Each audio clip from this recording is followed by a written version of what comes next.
السلام عليكم ورحمة الله وبركاته. الحمد لله وكفى وسلام على عباده الذين اصطفى، أما بعد، فأعوذ بالله من الشيطان الرجيم. بسم الله الرحمن الرحيم. ادعو إلى سبيل ربك بالحكمة والموعظة الحسنة. صدق الله العظيم.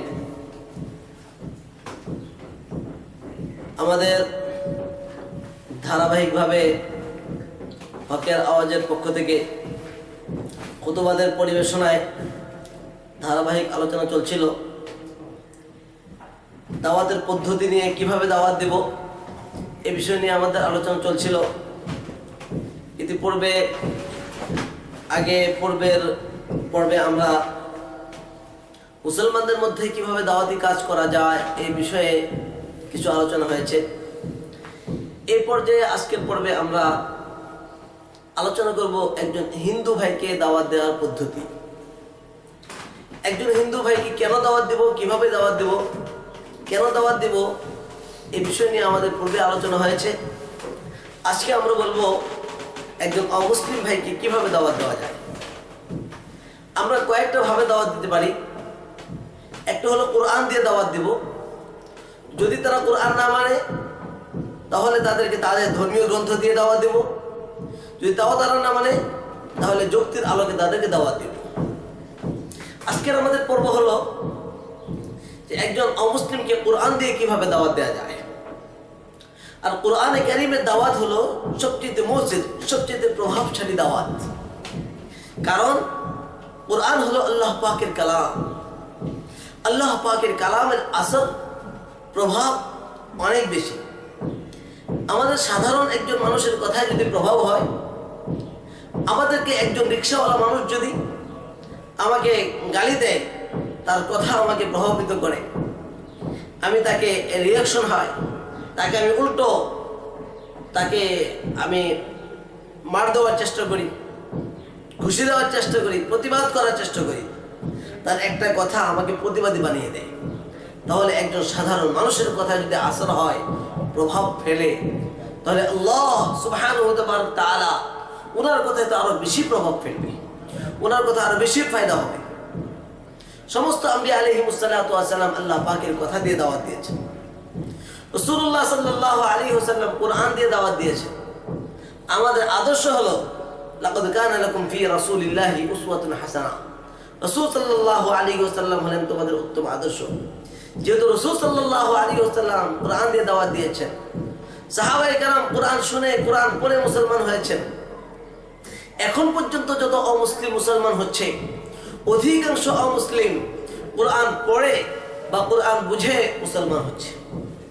প্রিয় বন্ধুগণ, এই জন্য আমাদেরকে কোরআন দিয়ে দাওয়াত দিতে হবে, আল্লাহ পাকের কালাম দিয়ে দাওয়াত দিতে হবে। এখন কিভাবে দাওয়াত দিব? একজন মানুষের সাথে সাক্ষাৎ হলে প্রথমে তাকে একটা সম্বোধন করতে হয়। ঠিক আমরা একজন অমুসলিমকে যদি কোরআনে কারিমের মাধ্যমে সম্বোধন করতে চাই, তাহলে কিভাবে করব? আমরা প্রথমে একজন অমুসলিম ভাইকে সালাম দেব। সালামটা কিভাবে দেব? কোরআনে কারিমের মধ্যে আল্লাহ সুবহানাহু ওয়া তাআলা আমাদেরকে শেখান, আসসালামু আলা মান ইত্তাবাআল হুদা। শান্তি বর্ষিত হোক তার উপর যে হেদায়েতের অনুসরণ করে, যে সত্য পথের অনুসরণ করে। এবার একজন অমুসলিম ভাই সে বলতে পারে, আচ্ছা আপনি কে, আপনাকে তো চিনলাম না। এখন আমরা তাকে কোরআনে কারীমের মধ্যে দাওয়াত দিতে পারি, আয়াত পড়ব, সাথে অর্থ বলে দেব, যে দেখুন ভাই, আমি আপনার সাথে দেখা করতে, আমার পরিচয় হলো আমি মুসলমান। ওয়াকালা ইন্নানি মিনাল মুসলিমিন, আমি একজন মুসলমান, মুসলমানদের মধ্য থেকে, এটা আমার পরিচয়।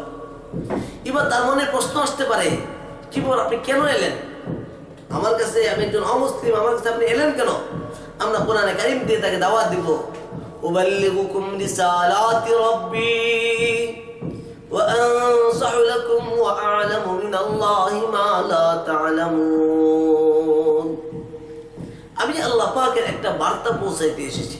উবাল্লিগুকুম, আমি আপনার কাছে পৌঁছাবো, রিসালাতি রাব্বি, আমার আল্লাহ পাকের একটা বার্তা, পয়গাম আপনার কাছে পৌঁছাতে চাই। উবাল্লিগুকুম রিসালাতি রাব্বি ওয়া আনসাহু লাকুম ওয়া আ'লামু মিনাল্লাহি মা লা তা'লামুন, এবং আমি আপনাকে কিছু উপদেশ দেব আমি আপনাকে কিছু নসিহত করব ওয়া আ'লামু মা লা তা'লামুন, যে বিষয়গুলি আমি কোরআনে কারীমের মাধ্যমে আল্লাহ রাসূলের মাধ্যমে জানতে পেরেছি, মা লা তা'লামুন, যা আপনি জানেন না। অর্থাৎ ইসলাম সম্পর্কে আপনি জানেন না, আমি সেই ইসলামের দাওয়াত দিতে এসেছি, নিজের পরিচয় দেওয়া, কেন এলাম, আসলে উদ্দেশ্য করে দেওয়া।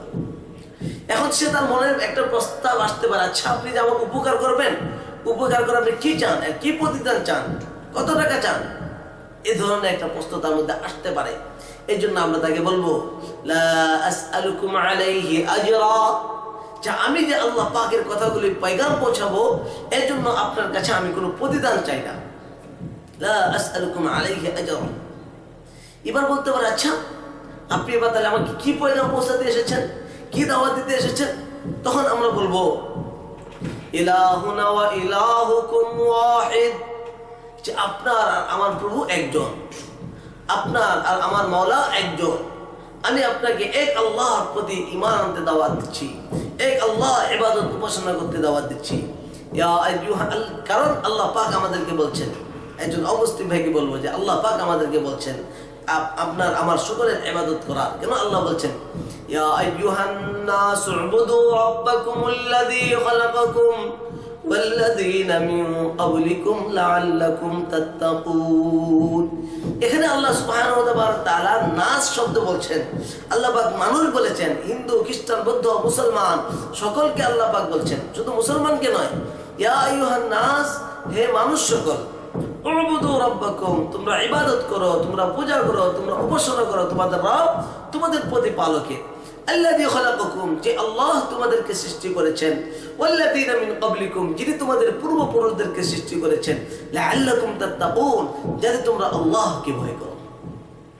এই জন্য কেন আল্লাহকে ভয় করবা? আল্লাযী জাআলা লাকুমুল আরদা ফিরাশা, ওই আল্লাহ জমিনকে বিছানা স্বরূপ বানিয়েছেন। ওয়াস-সামাআ বিনা, আর আকাশকে ছাদ স্বরূপ বানিয়েছেন। আমরা দেখি একজন ভাইকে যখন বলবো যে ভাই দেখো যে আমাদের বিশাল আকাশ, এই আকাশের মধ্যে কোনো খুঁটি নেই। আমরা সাধারণত একটি ঘর বানাতে গেলে কতগুলি খুঁটি দিতে হয়। আল্লাহ সুবহানাহু ওয়া তাআলা কত বিশাল আকাশ সৃষ্টি করেছেন, সে আকাশের মধ্যে একটা খুঁটিও নেই।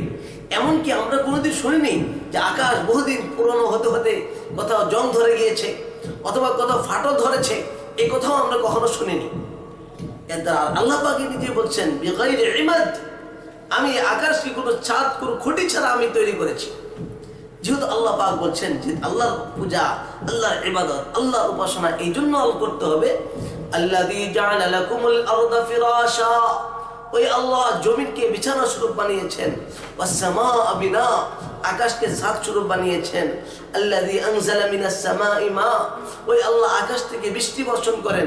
ফাআখরাজা বিহি মিনাস সামারাতি রিজকাল লাকুম, ওই আল্লাহ রিজিকের ব্যবস্থা করেন, খাবারের ব্যবস্থা করেন, ওখান থেকে ওই পানি দ্বারা শস্য শ্যামল এবং ফল ফ্রুট বের করেন, রিজকাল লাকুম, তোমাদের খাদ্যের জন্য। যেহেতু খাবারের ব্যবস্থা আল্লাহ করছেন, লালন পালনের ব্যবস্থা আল্লাহ করছেন, এই জন্য ইবাদত উপাসনা শুধু আল্লাহকেই করতে হবে। একজন হিন্দু ভাইকে আমরা এই কথা বলতে পারি যে এই কোরআনে আয়াত দিয়ে, কারণ এবং আমরা অনেক সময় হিন্দু ভাইরা পূজা করে লক্ষ্মী বা বিভিন্ন কিছু, তারা মনে করে লক্ষ্মী দাতা, মা লক্ষ্মী। তো এটা কেটে দেওয়া। আল্লাহ কোরআনে কারীমের মধ্যে বলছেন যে না, দুনিয়ার কেউ কিছু করতে পারে না। গাছের মধ্যে গাছ দিতে পারে না, ফলের গাছে ফল হয় না, আল্লাহ পাক ফল দেন। ইন্নাল্লাহা ফালিকুল হাব্বি ওয়ান নাওয়া মুখরিজুল হাইয়্যি মিনাল মাইয়িত, আল্লাহ পাক ছোট্ট একটা দানাকে ফাটান, এই দানা থেকে জীবিত গাছ তৈরি করেন, গাছের মধ্যে আবার নিত্য ফল তৈরি করেন, দানা তৈরি করেন। তাহলে এবার আমরা একজন অমুসলিম ভাইকে এক আল্লাহর পরিচয় দিলাম। এই আল্লাহ পাকের সাথে ইবাদত করার পরে আল্লাহর শক্তি সম্পর্কে তার সামনে বলা, আল্লাহর কুদরত তার সামনে বলা। আল্লাহ কে? আল্লাহুল্লাযী খালাকাস সামাওয়াতি ওয়াল আরদ, ওই আল্লাহ সুবহানাহু ওয়া তাআলা আসমান জমিন সৃষ্টি করেছেন। আল্লাহু লা ইলাহা ইল্লা হুয়াল হাইয়ুল কাইয়্যুম, আল্লাহ হলেন উনি যিনি ছাড়া কোনো উপাস্য নেই, যার সাথে কোনো শরীক নেই। তিনি হাই, তিনি জীবিত, তিনি চিরঞ্জীব, তিনি শক্তিশালী, তিনি কাইয়্যুম। আল্লাহু খালিকু, আল্লাহ পাক আলিমুম বিযাতিস সুদূর, আল্লাহ পাক সব বিষয়ে জ্ঞাত, জানেওয়ালা। এই জন্য এরকম ভাবে আল্লাহ পাকের আরো কুদরতের আয়াত যেগুলি আছে, এই আয়াতগুলি নেওয়া যেতে পারে। আমাদের একটা বই আছে হিন্দু ভাইদের দাওয়াতের পথ পদ্ধতি, ওই বইয়ের মধ্যে এই বিষয়গুলিতে আরও বিস্তারিত আছে। আমরা সেগুলি গ্রহণ করে নিতে পারি, সেগুলি সংগ্রহ করে নিতে পারি। হিলফুল ফজল প্রকাশ থেকে প্রকাশিত হয়েছে। এরপর আমরা তাকে বলতে পারি সে যেহেতু আল্লাহকে, এখন তার পক্ষে আর একটা প্রশ্ন আসতে পারে, তাহলে আমরা যে আরো যে সমস্ত দেবদেবীর পূজা করি এগুলি কি হবে?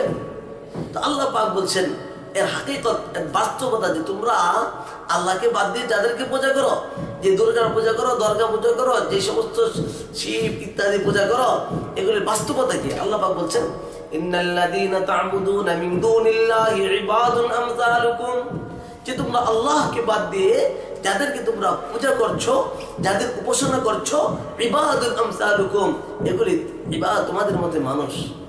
তাদের ক্ষমতা কি? লা ইয়াদুরুকুম শাইআ, তারা তোমাদের কোনো উপকার করতে পারে না। ওয়ালা ইয়ানফা, তারা তোমাদের কোনো উপকারও করতে পারে না, তোমাদের কোনো ক্ষতিও করতে পারে না।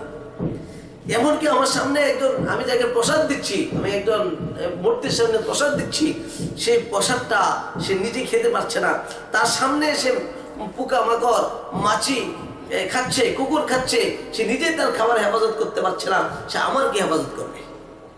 অন্য আয়াতে আল্লাহ পাক বলেন সাম্মাইতুমুহা আনতুম ওয়া আবাউকুম, যে তোমরা যাদেরকে পূজা করো এদের নাম তোমরা রেখেছো। এবার মাবুদানে বাতিলের হাকিকত, তাদের বাস্তবতা তুলে ধরা। আল্লাহ পাকের সাথে শিরিক করা যাবে না, এটা কোরআনে কারীমের মধ্যে বলা, ইন্না শিরকা লাযুলমুন আযীম, শিরিক হলো একটা মহা অপরাধ, বড় অপরাধ। এই জন্য আল্লাহ পাকের সাথে শিরিক করা যাবে না। আর মুহাম্মদ রাসূলুল্লাহ সাল্লাল্লাহু আলাইহি সাল্লামকে মানতে হবে, এটাও আপনাদেরও নবী। কারণ আপনাদের কিতাবের কোরআনে কারীমের মধ্যে আছে, আল্লাহ পাক বলেন ইয়া আইয়ুহান নাস ইন্নী রাসূলুল্লাহি ইলাইকুম জামিআ, হে রাসূল সাল্লাল্লাহু আলাইহি ওয়াসাল্লাম, আপনি সকল মানুষদেরকে বলে দিন ইন্নী রাসূলুল্লাহি ইলাইকুম জামিআ, আমি কিয়ামত পর্যন্ত আনেওয়ালা যত মানুষ আসবে সকল মানুষের জন্য আমি নবী। তাহলে হিন্দুদের, আপনি হিন্দু, আপনি খ্রিস্টান, আপনারও নবী হলে মুহাম্মদ সাল্লাল্লাহু আলাইহি ওয়াসাল্লাম, কোরআন বলছে। এই জন্য আমরা কোরআনে কারীম থেকে তাদেরকে এই কথাগুলি বলবো, রাসূল সাল্লাল্লাহু আলাইহি ওয়াসাল্লামকে মানতে হবে। আমিনু বিল্লাহি ওয়া রাসূলিহি, আল্লাহ এবং তার রাসূলের উপরে ঈমান আনো। আর মুক্তি পাবো কোথায়? কুল ইন কুনতুম তুহিব্বুনাল্লাহ ফাত্তাবিউনি ইউহিব্বুকুমুল্লাহ, আমরা সকলে আল্লাহকে পেতে চাই, আমরা সকলে আল্লাহ পাকের নৈকট্য লাভ করতে চাই। ফাত্তাবিউনি, তা আল্লাহকে যদি পাইতে চাই তার পদ্ধতি হলো রাসূল সাল্লাল্লাহু আলাইহি ওয়াসাল্লামের অনুসরণ করা, রাসূল সাল্লাল্লাহু আলাইহি ওয়াসাল্লামের আনুগত্য করা। এই জন্য ভাই বুজুর্গ, আমরা কোরআনে কারীম দিয়ে তাদেরকে দাওয়াত দেব। রাসূল সাল্লাল্লাহু আলাইহি ওয়াসাল্লামের রিসালাতকে মানতে হবে, আখিরাতকে মানতে হবে, আখিরাতের সম্পর্কে তাদেরকে দাওয়াত দিতে হবে। আমরা কোরআনে কারীম দিয়ে আখিরাতের কথা বলতে পারি। আল্লাযীনা ইউমিনুনা বিল্লাহ الذين يؤمنون بالغيب ويقيمون الصلاة ومما رزقناهم ينفقون, সূরা বাকারা শুরুর দিকে আলিফ লাম মিম যালিকাল কিতাবু লা রাইবা ফীহি হুদাল লিল মুত্তাকিন الذين يؤمنون بالغيب ويقيمون الصلاة ومما رزقناهم ينفقون والذين يؤمنون بما أنزل إليك وما أنزل من قبلك وبالآخرة هم يوقنون. এই জন্য আমরা আখিরাতের কথাগুলি তার সামনে বলবো, পরকালের কথাগুলি তার সামনে বলবো। কোরআনে কারীমের আখিরাত সম্পর্কে যে সমস্ত আয়াত আছে, এই আয়াতগুলি তাদের সামনে পেশ করতে পারি। এবার তাকে ইসলামের দাওয়াত দেব, যে দেখুন এবং কোরআন, এই কোরআনকেও মানতে হবে। কোরআন সম্পর্কে আপনাদের ভুল ধারণা, কোরআন হিন্দুদের, খ্রিস্টানদের সকলে। আল্লাহ সুবহানাহু ওয়া তাআলা বলছেন শাহরু রমাদান আল্লাযী উনজিলা ফীহিল কুরআন হুদাল লিন-নাস, এই রমজান মাসে কোরআন অবতীর্ণ করা হয়েছে মানুষের হেদায়েতের জন্য। একজন হিন্দুকে আমরা বলবো যে দেখুন আপনি একজন মানুষ, আমিও মানুষ, সকল মানুষই, সকল হিন্দু খ্রিস্টান বৌদ্ধ সকলে মানুষ, অর্থাৎ সকল মানুষকে কোরআন মানতে হবে। আল্লাহ বলছেন শাহরু রমাদান আল্লাযী উনজিলা ফীহিল কুরআন হুদাল লিন-নাস, এই রমজান মাসে কোরআন অবতীর্ণ করা হয়েছে মানুষের হেদায়েতের জন্য। এবার আমরা তাকে আখিরাতের কথা বলবো, কোরআনের কথা বললাম, রিসালাতের কথা বললাম, মৃত্যুর পরের কথা বললাম। এটার নাম এই আল্লাহকে বিশ্বাস করা, মুহাম্মদ সাল্লাল্লাহু আলাইহি ওয়াসাল্লামকে বিশ্বাস করা, কোরআনকে বিশ্বাস করা, মৃত্যুর পরে আবার আমাদেরকে ফিরে আসতে হবে, এই বিষয়টাকে বিশ্বাস করা। এটার নাম হলো ইসলাম। আর আল্লাহ পাক বলেন ইন্না দীনা ইনদাল্লাহিল ইসলাম, আল্লাহ পাকের নিকটে একমাত্র মনোনীত ধর্ম হলো ইসলাম। ওয়া ইয়াবতাগি গায়রাল ইসলামি দীনান ফালা ইউকবালা মিনহু, ইসলাম ছাড়া আর কোনো ধর্ম আল্লাহ পাকের কাছে গ্রহণযোগ্য নয়। যেহেতু আমরা আল্লাহর কাছ থেকে এসেছি, আবার আল্লাহর কাছে যেতে হবে, এজন্য আল্লাহর দেওয়া বিধান, আল্লাহর দেওয়া ধর্ম, আল্লাহর কাছে গ্রহণযোগ্য ধর্ম ইসলামকেই মানতে হবে, ইসলামকেই মানতে হবে। এই জন্য আমরা তাকে সাফ সাফ আল্লাহ পাকের কথাগুলি তাকে বলে ইসলামের দাওয়াত তাকে দিব। মানলে লাভ কি? মানলে তার জন্য জান্নাত, আর যদি না মানে তার জন্য জাহান্নাম। এই জন্য জান্নাতের আয়াতগুলি তার সামনে পেশ করা যেতে পারে, আর জাহান্নামের আয়াতগুলি তার সামনে পেশ করা যেতে পারে। আল্লাহ রাব্বুল আলামিন আমাদেরকে কোরআন বুঝে, কোরআন পড়ে, কোরআন অনুযায়ী সকল অমুসলিম ভাইদেরকে দাওয়াত দেওয়ার তৌফিক দান করুন। ওয়া আখিরু দাওয়ানা আলহামদুলিল্লাহি রাব্বিল আলামিন। আসসালামু আলাইকুম ওয়া রাহমাতুল্লাহি ওয়া বারাকাতুহু।